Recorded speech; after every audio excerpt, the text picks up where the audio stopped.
The chamber fell silent. High Arbitrator Velshawn stood at the center platform, his three eyes scanning the assembled representatives from across the galaxy. His voice echoed through the massive hall when he finally spoke.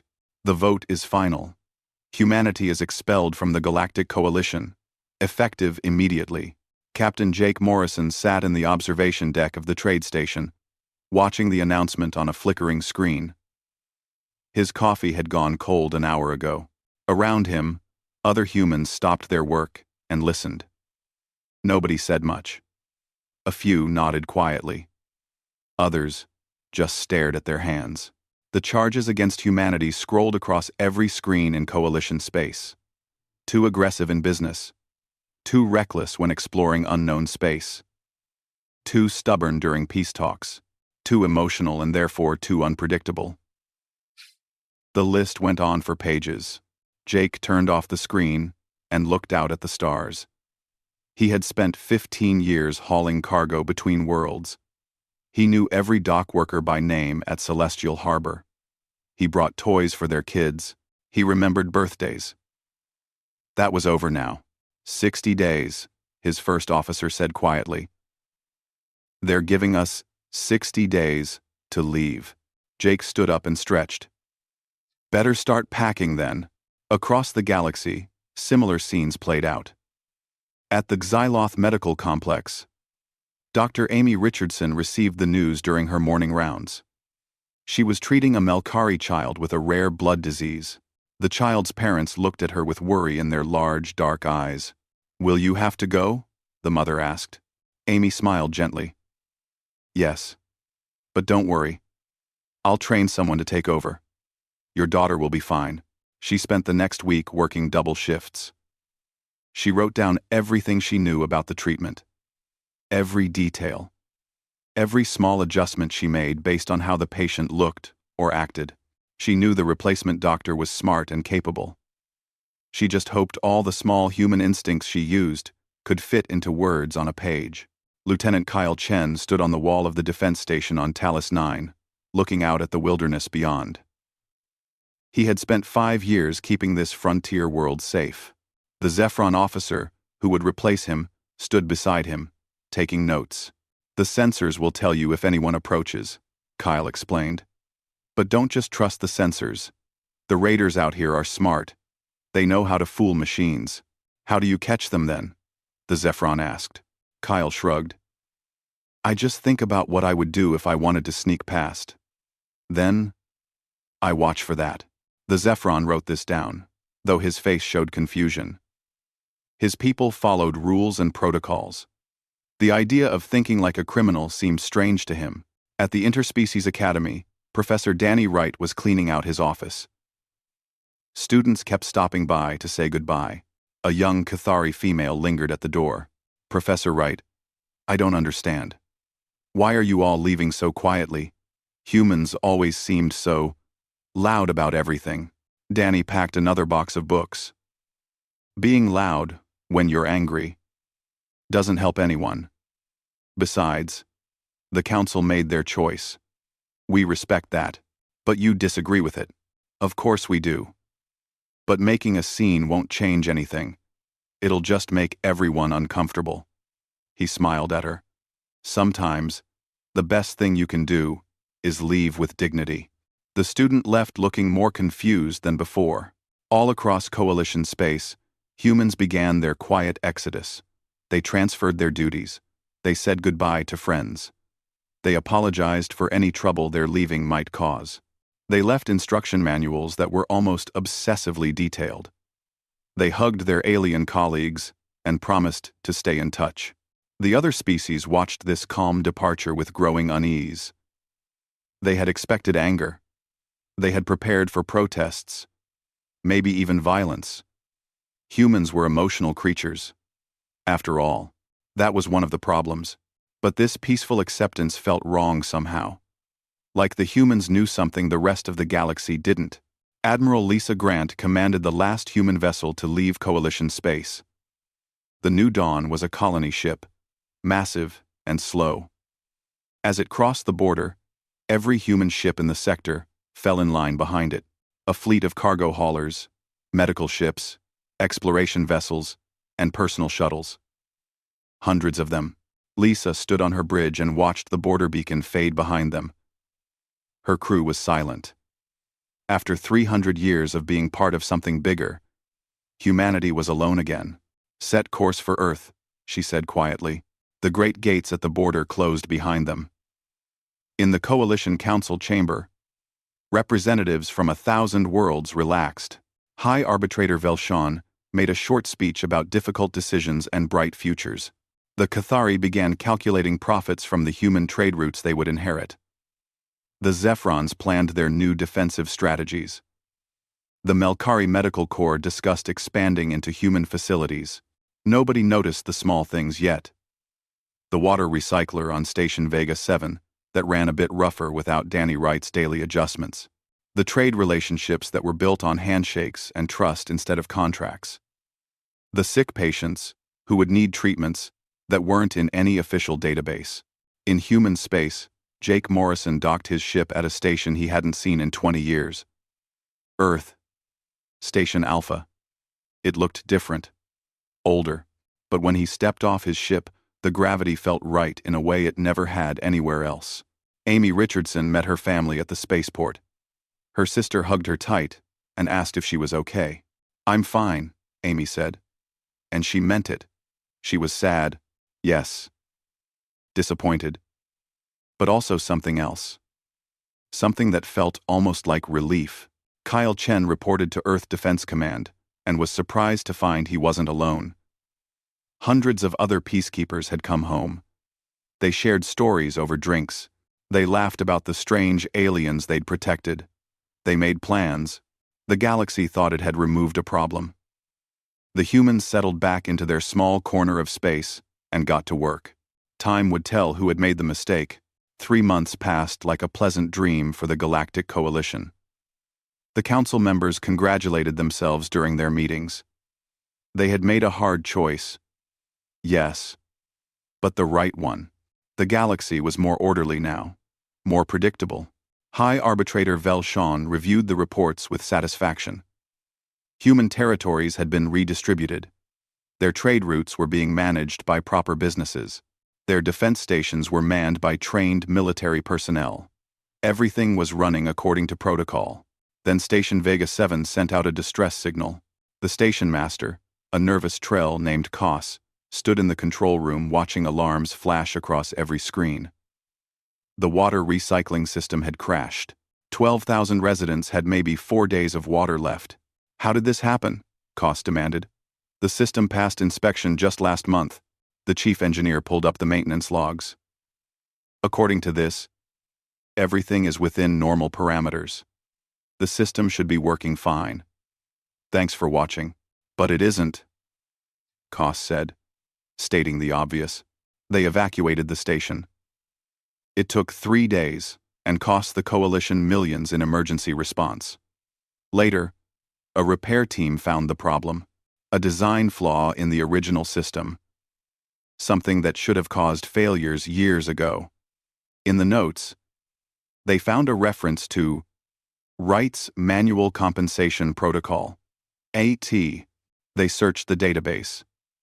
Danny Wright had been the human technician assigned to Vega 7. He had discovered the flaw within a week of arriving. Instead of reporting it and waiting months for official repairs, he had simply fixed it himself. Every day. For 6 years. A 5-minute adjustment that he never bothered to mention because it seemed too small to matter. The new engineer stared at the notes. He did this every single day. For 6 years? Humans were odd about responsibility, his supervisor said. At the Xyloth Medical Complex, Dr. Shenva was losing patience. The crimson fever outbreak had started small, but it was spreading. She followed every treatment protocol exactly. The mortality rate was 30%. She pulled up the records from the previous outbreak. 5 years ago, Dr. Amy Richardson had treated it. Her mortality rate was 9%. Shenva read through Amy's notes carefully. The human doctor had combined treatments from 3 different medical traditions.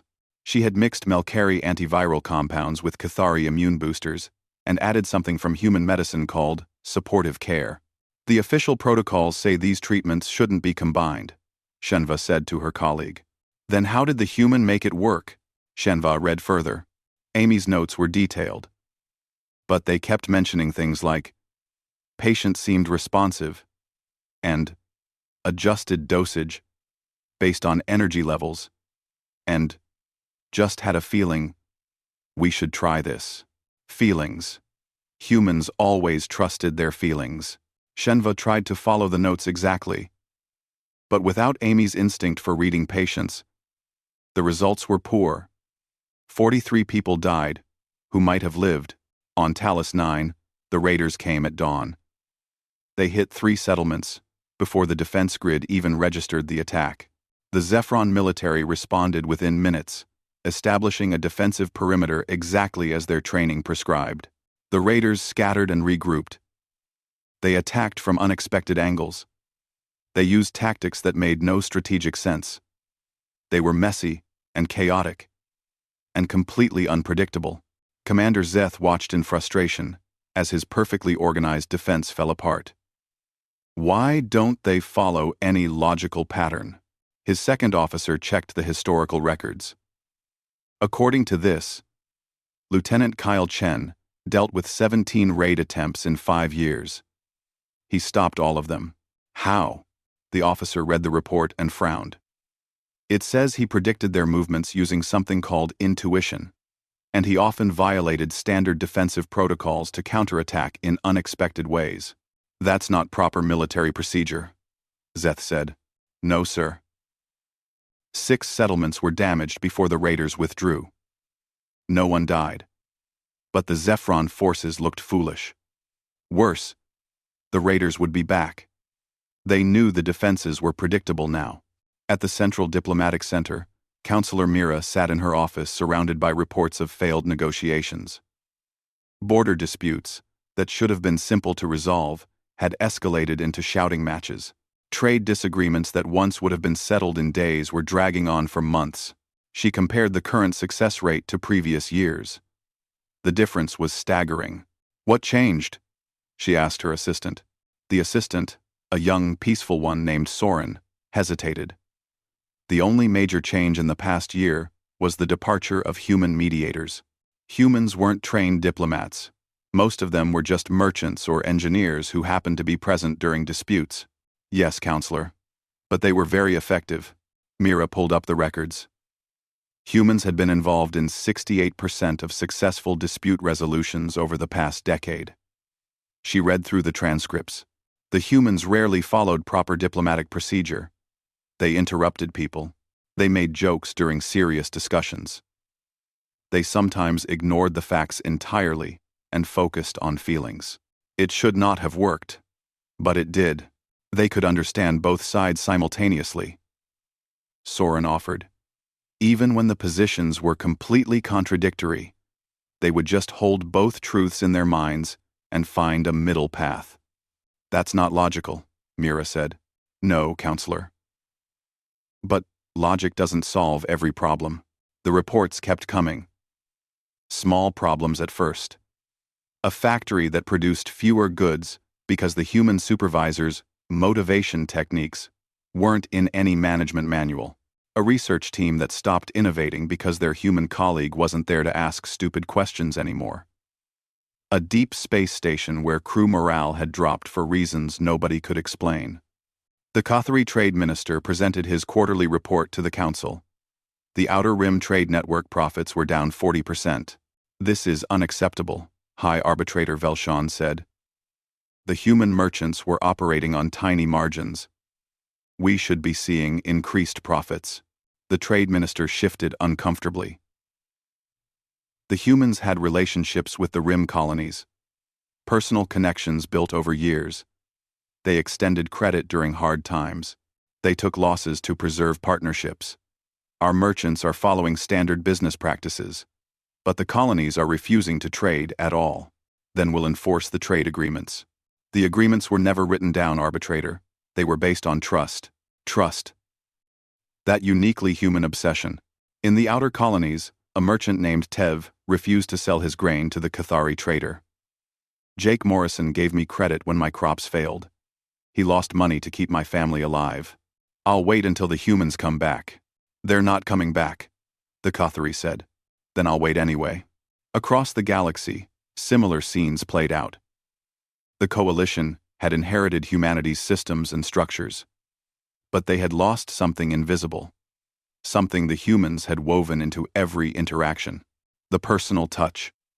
The willingness to bend rules. The strange ability to care about strangers. In the council chamber, representatives began to murmur. 3 months ago, removing humanity had seemed wise.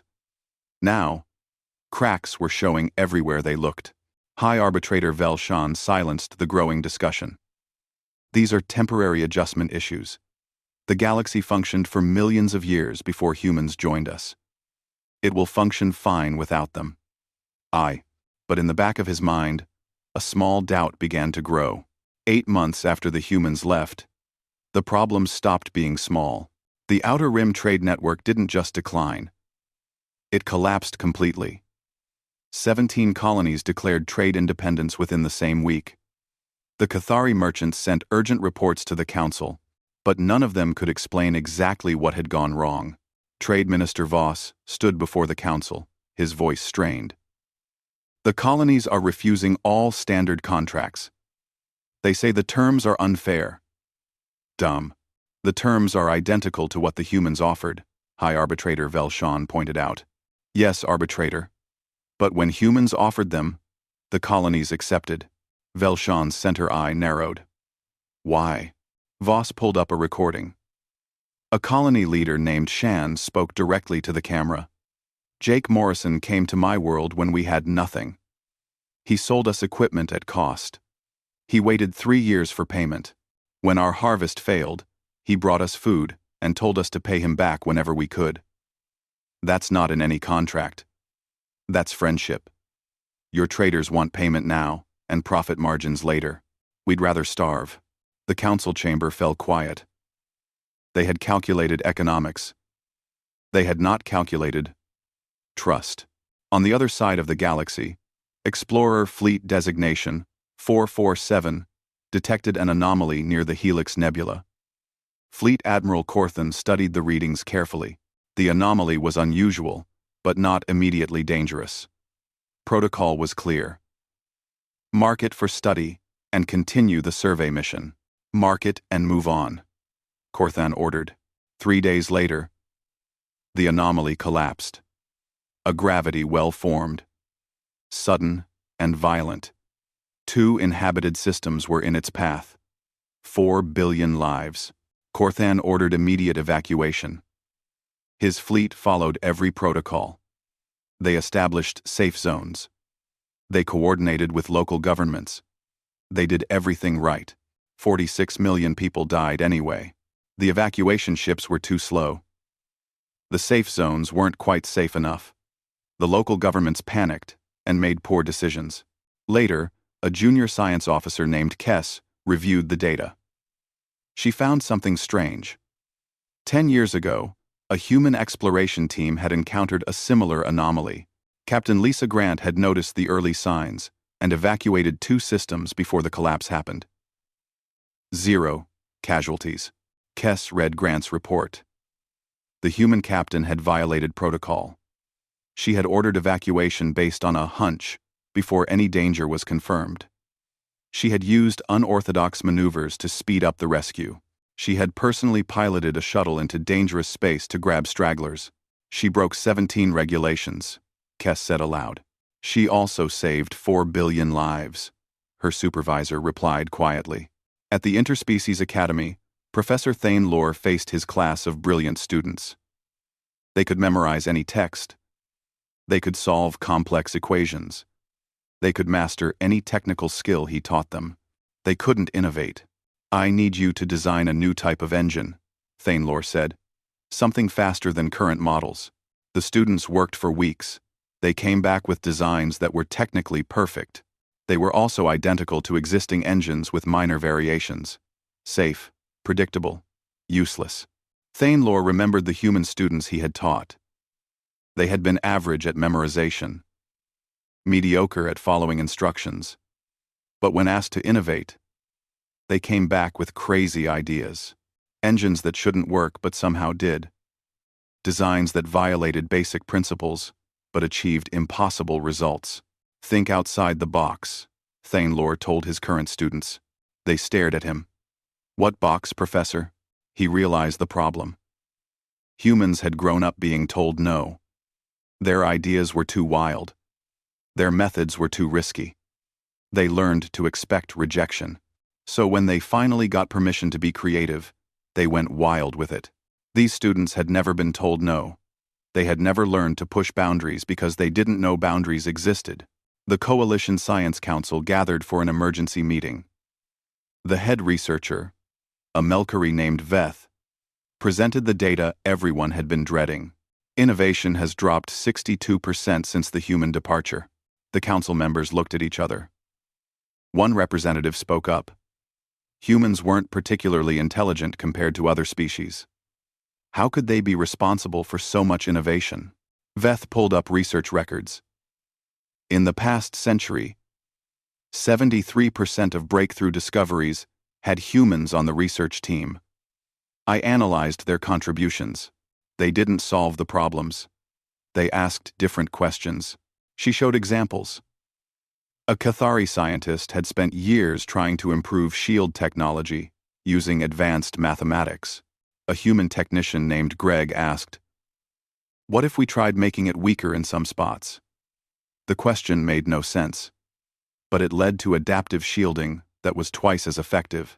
A Zephron medical team tried to cure a disease by targeting it directly. A human doctor named Beth asked, "What if we help the body fight it instead of fighting it ourselves?" Immunotherapy became the standard treatment. They asked stupid questions, another council member said. Yes, Veth agreed. Questions so stupid that no one else thought to ask them. And sometimes, stupid questions have brilliant answers. Border incidents increased by 400%. The Drax war fleets, peaceful for 2 decades, began testing coalition defenses. Their commander, a massive being named Zor, met with his officers. "Why now?" one of them asked. "Why not attack before?" Zor laughed, a sound like grinding rocks. "Because the humans were here before. You couldn't bribe them. You couldn't threaten them. You couldn't reason with them to look away from injustice. They were annoying. But now they're gone." The Drax fleet struck a border station. Coalition forces responded. The battle was efficient and organized. The coalition won easily, but more Drax ships kept coming. They knew the coalition would win each battle. They also knew the coalition would follow rules. Rules could be exploited. The humans had never followed rules consistently. That had made them unpredictable, dangerous. The Drax had left them alone. Dr. Velma, from the Melkari Medical Corps, discovered something that frightened her. Suicide rates across coalition space had increased 15%. Mental health facilities were overwhelmed. She studied the data, looking for causes. Disease? No. Economic problems? Some, but not enough to explain the increase. War? The conflicts were minor. Then she found a correlation. The increase was highest in populations that had worked closely with humans. She interviewed a Trell factory worker who had attempted suicide. "Why?" she asked gently. "It just feels pointless now," he said. "When the humans were here, they made me feel like my work mattered. They told jokes. They asked about my family. They acted like I was important. Now I'm just worker number 743. I do the same job, but it feels empty." Velma had dismissed human concepts like morale as emotional weakness. The data was proving her wrong. Humans had made their friends feel valued, feel hopeful, feel like they mattered. No one had measured it because it seemed too soft to quantify. Now its absence left a hole. High Arbitrator Velshawn read report after report, each one worse than the last. The galaxy wasn't ending, but it was diminishing, growing smaller, less vibrant, less alive. He called an emergency council session. The chamber filled quickly. Every representative had their own horror story to share. The trade minister spoke of economic collapse. The military commander spoke of security failures. The science director spoke of innovation drought. The medical chief spoke of rising despair. "We made a mistake," Junior Arbiter Kesslin said quietly. The chamber erupted. Half the representatives shouted in agreement. The other half defended the decision. Velshon called for order. "The question before us is simple," he said.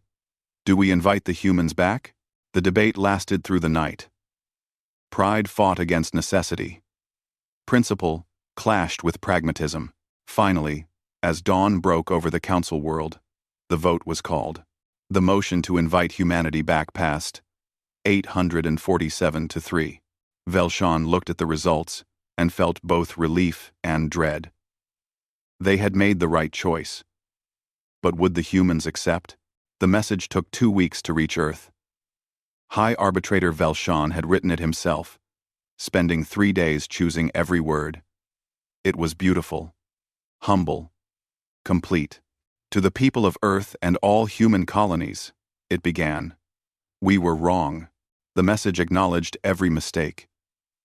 It explained how the galaxy had suffered without humanity. It offered reparations for the expulsion.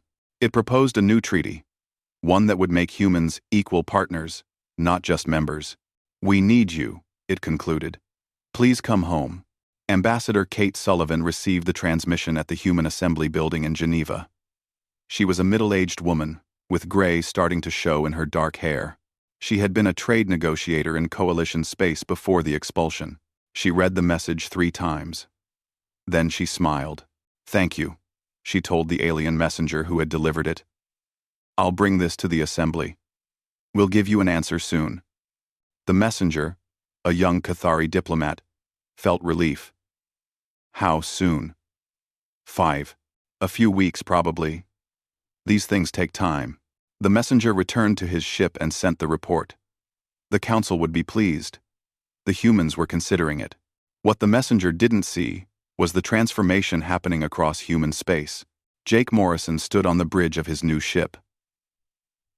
Not the old cargo hauler he had used in Coalition space. This one was faster, sleeker.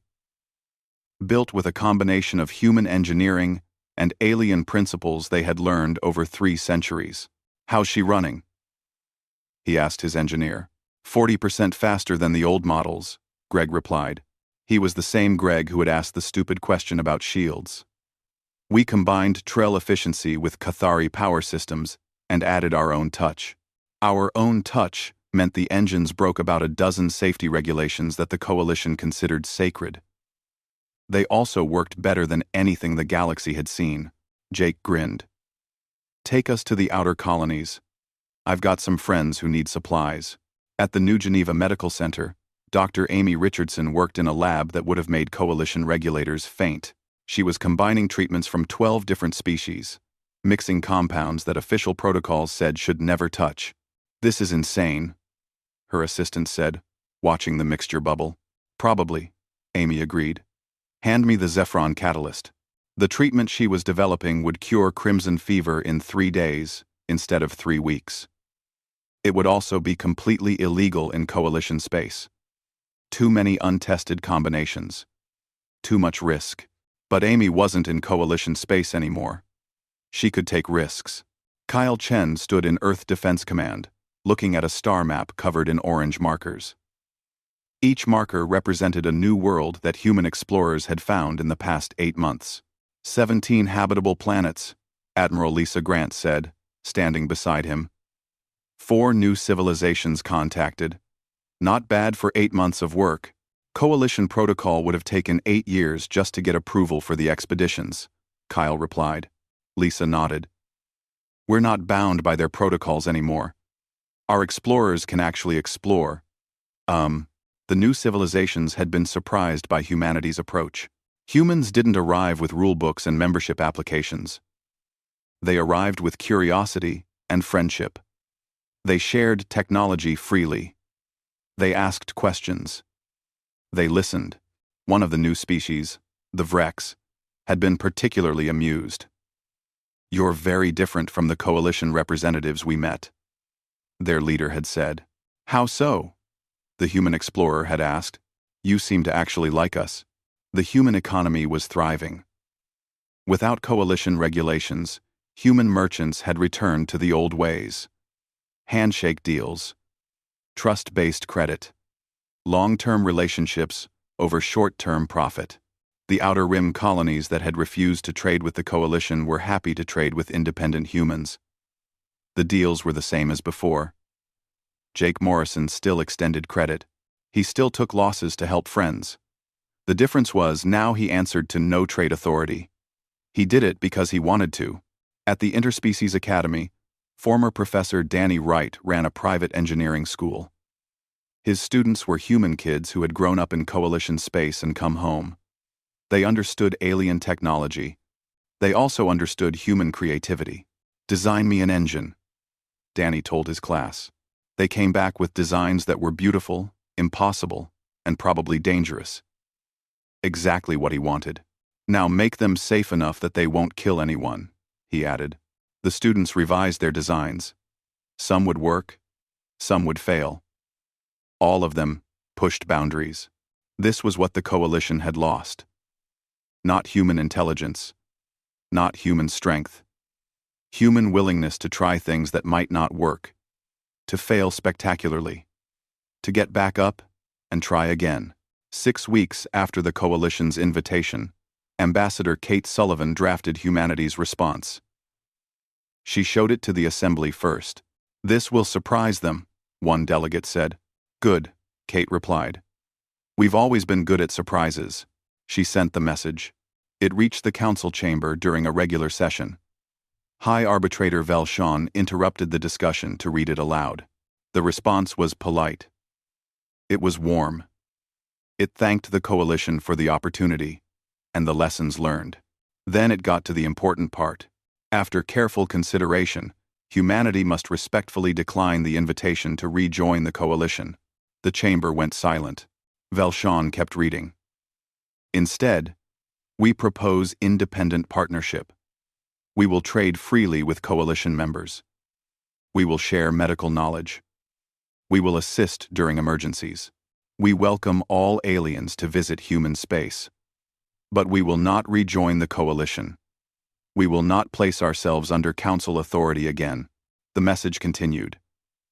"We love you all. We learned so much during our time as members. But we've grown. We need to follow our own path now. We hope you understand." It ended with a human phrase that translated poorly. "We've grown." In some languages, it became, "We've changed." In others, "We've matured." None of the translations quite captured the meaning. Velshawn set down the message. Around him, council members sat in stunned silence. "They said no," someone whispered. "They said no," Velshawn confirmed. The Cathari trade minister stood. "This is unacceptable. We offer them everything they want, and they refuse? They don't want what we're offering," Junior Arbiter Kesslin said softly. "They want freedom. They had freedom as members." "No," Kesslin said. "They had restrictions, rules, protocols.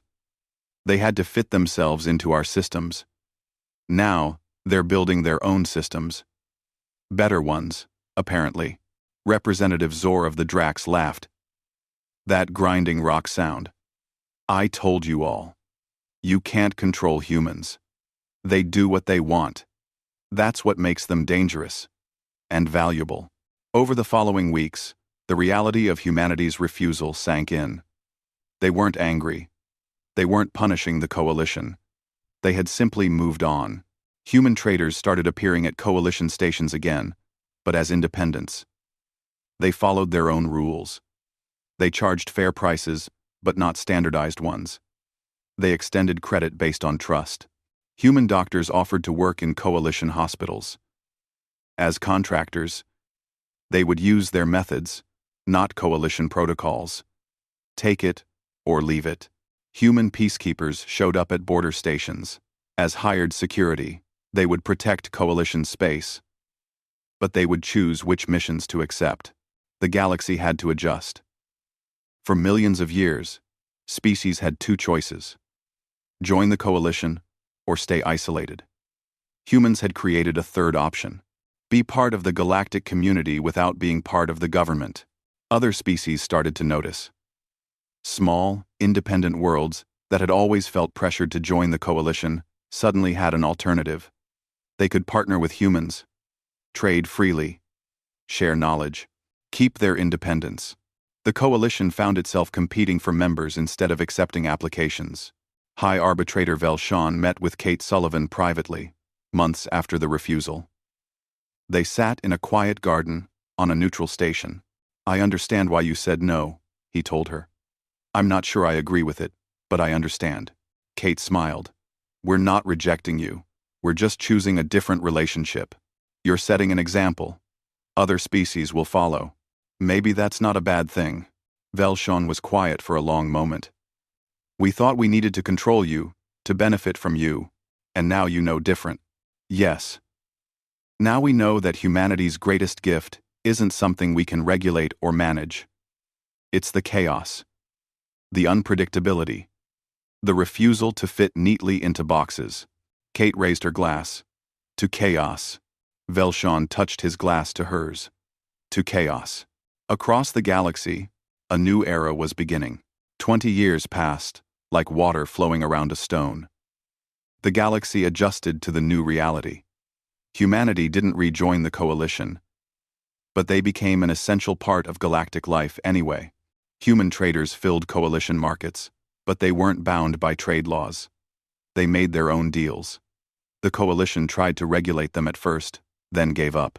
The humans simply went elsewhere when faced with too many rules.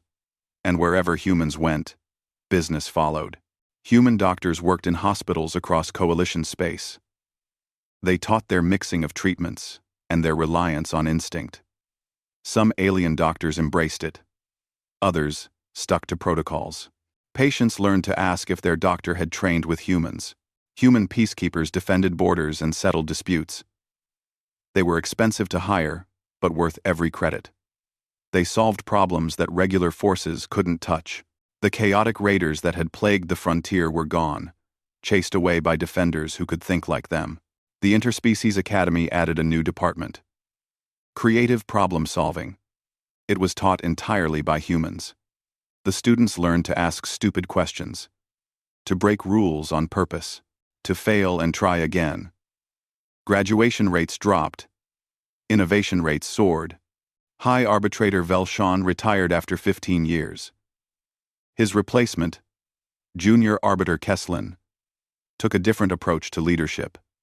She believed the coalition should learn from its mistakes, should become more flexible, more open to chaos. Some council members resisted. Others embraced the change. The debates were loud and messy. Very human, people said, and they meant it as a compliment. On the independent human vessel Wandering Star, Captain Chloe Martinez studied the readings from her sensors. She was young, only 26, but already a veteran explorer. She had found 3 new worlds in the past year. "Captain, we're detecting signals from an unknown civilization," her communications officer said. "Grid coordinates match the outer frontier, just beyond coalition space." Chloe leaned forward. This was what she lived for. "Let's go say hello." The Wandering Star dropped into orbit around a blue-green planet. The civilization below was young, just developing spaceflight. They were also aggressive, unpredictable, and very emotional. They reminded Chloe of humans. First contact went badly. The aliens were suspicious. They threatened the human ship. They demanded to know why strangers were in their space. Chloe handled it with typical human diplomacy. She was honest, friendly, and completely unbothered by their hostility. "We're explorers," she told them. "We wanted to meet you. If you want us to leave, we'll leave." The alien leader, a being named Throck, was confused. "You don't want to conquer us? Why would we do that? That's what powerful species do." Chloe laughed. "We're not that powerful. And even if we were, Conquering people seems like a lot of work. We'd rather be friends. Over the next week, Chloe and her crew shared information with the aliens. They explained the galaxy, the coalition, the independent human worlds, the different ways to be part of galactic civilization. The coalition will contact you soon, Chloe explained. They'll offer you membership, rules, protocols, protection. It's not a bad deal. But you didn't take it, Throck observed. We did, for 300 years. Then we left. We wanted to do things our own way. Crass. Crass. Crass. What should we do? Chloe smiled. I can't tell you that. But I can tell you what I think. The galaxy needs more species like you. Aggressive, emotional, unpredictable. The coalition has 1,000 species that follow rules perfectly. It only has one species that breaks them creatively. You could be the second. Throck considered this. The coalition message will tell us to join them and become civilized. In Tom. Oh no. Probably. What will you tell us? Chloe stood and looked out at the stars. I'll tell you to stay exactly who you are. The galaxy needs more chaos, not less. She left Throck with information packets. History of the coalition. Details about human independence. Trade routes. Contact information. Everything they needed to make their own choice. As the wandering star jumped to the next system, Chloe's first officer asked, "Do you think they'll join the coalition?" "Maybe," Chloe said. "Maybe not. Either way, they'll know there are options." Back on the alien planet, Throck received 2 messages within the same day. The coalition's was formal and impressive. Join us. Follow our rules. Become part of something greater. We'll teach you to be civilized. The human message was simpler. Stay who you are. The galaxy needs you just as you are. Call us if you need anything. We're here. Throck called a council of his people. They debated for days. Finally, they sent their response. To the coalition. Thank you for the invitation. We need time to consider. To the humans, tell us more about this independence thing. In the coalition council chamber, Kesslin read the reports about the new species. They were very much like humans had been. Aggressive in trade, reckless in exploration, stubborn in negotiations, emotional and unpredictable. Some council members wanted to reject them immediately. We don't need another humanity, they argued. That's exactly what we need, Kesslin replied. The galaxy is too orderly, too predictable. We need species that challenge us, that make us uncomfortable, that force us to grow. The debate was fierce. The vote was close. The new species could join but would have more freedom than traditional members. A compromise between control and chaos. Kesslin sent the message personally. She also added a note. We learned from humanity that sometimes the most valuable members are the ones who don't quite fit. Welcome to the galaxy. We're glad you're here, exactly as you are. On Earth, Ambassador Kate Sullivan read the news about the new species. She was older now. Her hair completely gray. She had watched the galaxy change over 2 decades.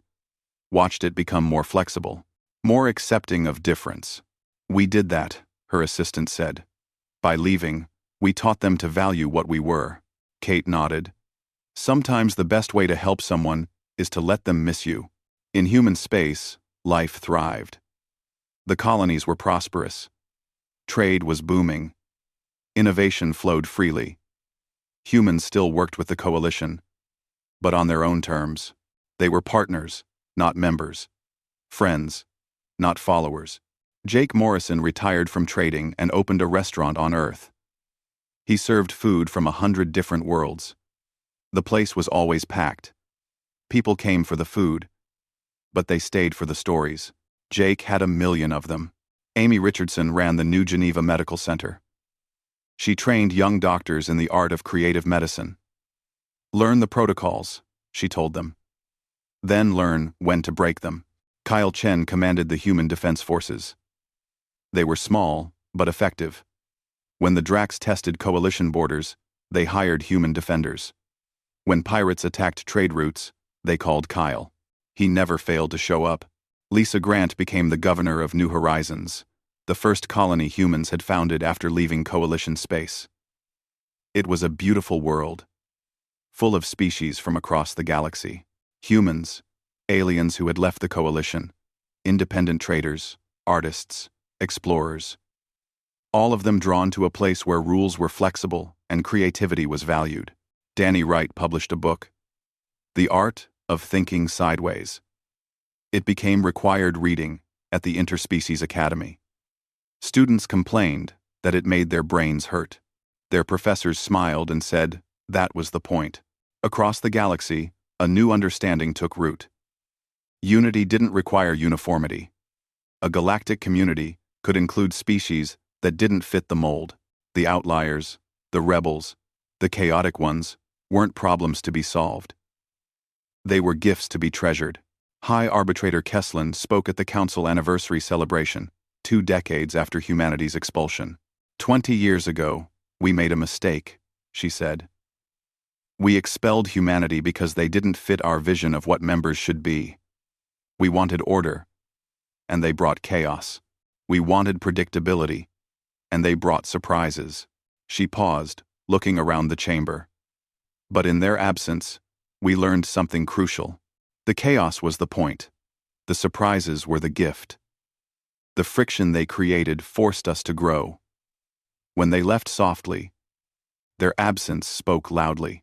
It taught us that sometimes the most valuable members of a society are the ones who refuse to conform. The chamber was silent. Every representative remembered the dark months after humanity's departure. The slow unraveling. The desperate realization of what they had lost. Humanity chose not to return to us, Kesslin continued. They chose independence instead. It was the right choice. They're happier now. Freer. More fully themselves. And we're better for having them as partners instead of members. She raised her hand in the human gesture of respect. To humanity. Who taught us that leaving can be the greatest gift? That absence can speak louder than presence. That sometimes the best way to be part of something is to stand slightly outside it. Around the galaxy, humans and aliens alike paused in their work to watch the broadcast. They raised glasses and cups and appendages. To humanity. To chaos. To the beautiful, frustrating gift of being different. On the wandering star, Chloe Martinez smiled and turned to her crew. Set course for the next unknown system. Let's see who else is out there. The ship jumped to faster-than-light speed, carrying humanity's message to the stars. Stay who you are. The galaxy needs you. Don't let anyone make you small. Behind them, the Coalition and humanity continued their dance. Not joined, but connected. Not unified, but partnered. Different approaches to the same goal, making the galaxy a place where all kinds of beings could thrive. The humans had left softly, without anger or violence. Their absence had spoken loudly, teaching lessons the galaxy desperately needed. And their return, not as members but as independent partners, spoke loudest of all. Some species aren't meant to follow. Some species are meant to dance to their own music. And the galaxy is richer when they're allowed to do exactly that.